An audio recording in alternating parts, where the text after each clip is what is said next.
David, side played really well for an hour then obviously come away with difficult results at the end. I just wonder what your thoughts are on it.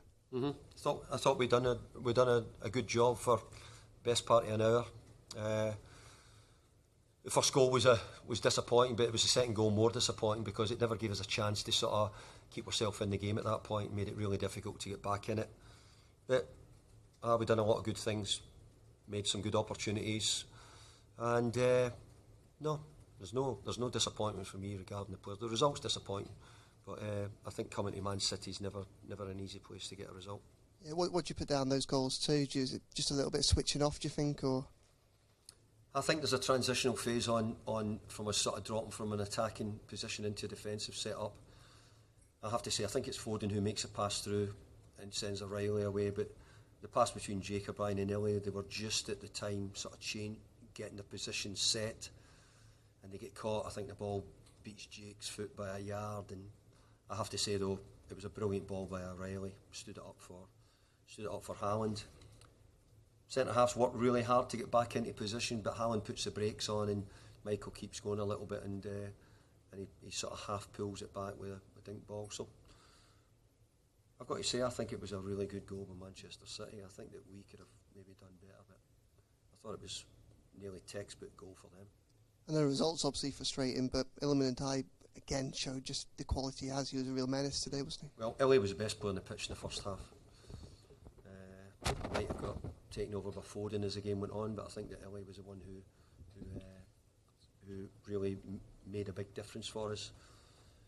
But we had two great chances as well, and the second one, which the second one with Beto doesn't score it, I think's onside. I've had a chance to look again. I think if it was a VAR decision, it would be incredibly close to being a goal. So I don't know how many chances you get when you come to Man City, but certainly the level of team which we are at the moment means that we don't get bundles of them. So we have to sort of take those opportunities. Richard? David, it looked like you had a few words with Haaland after the final whistle. Just wondering what you said to him. Wish he was somewhere else. Yeah. Let's be fair. Most managers will be thinking the same, don't they? You know, I thought in the main we'd done a really good job on him. But then you say, how can you say that? And he's just got himself 2 goals. From his point of view, I thought the second one was a bit scruffy. Goes through Tarky's legs to get through when we hadn't really given him too many opportunities.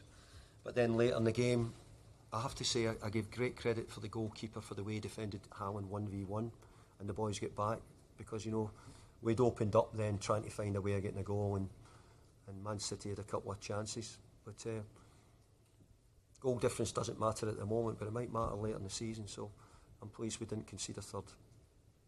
Yeah. David, when you're coming here and you're playing Haaland on this sort of run, do you do anything? I mean, obviously you know who you're playing and you know the way City play, but do you do anything special in terms of approaching the game? Because you did a great job for 60 minutes, or certainly first half, he barely had a kick, did he? Yeah, but that's the problem. What do you do then? If he does nothing for 60 minutes, what are you going to do? You're going to talk about the 2 or 3 minutes and keep it going. But I think his ability to score, he's got something which others haven't. I have to say, though, the Man City team played well, and they create the opportunities for him. As I said, a pass and a lovely stood-up ball gives him a chance to score with his head.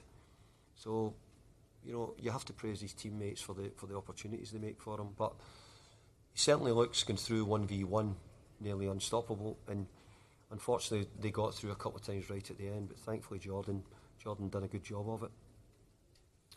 Paddy?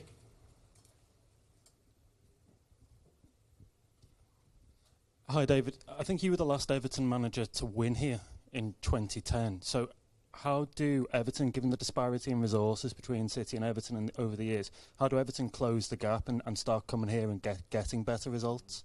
Yeah, well, I think that's a huge question where you could take forever to answer. Look, if you look at where Everton were this time last year, you know, the difference in where we are now, I want us to be competitive against the best teams. We've tried to be competitive against Man City, Liverpool, Arsenal when we play them, and I hope we can between now and the end of the season. But we won't win all the games. But we'll be making sure that we come here. And I actually thought that today we were competitive for long parts. Maybe we didn't make enough chances, but we couldn't get enough possession because they're so good.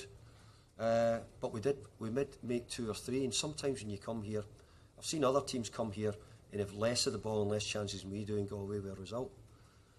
So I'm pleased with how we're performing. I'm pleased with how we're picked up compared to where we were this time last year and what we're doing. We've had a really good away record in the main since we've come in. And I came here today thinking I might have a wee sneakier chance of getting a result today. And for 60 odd minutes we weren't that far away. All done? Yeah, thanks folks. Cheers. See you later.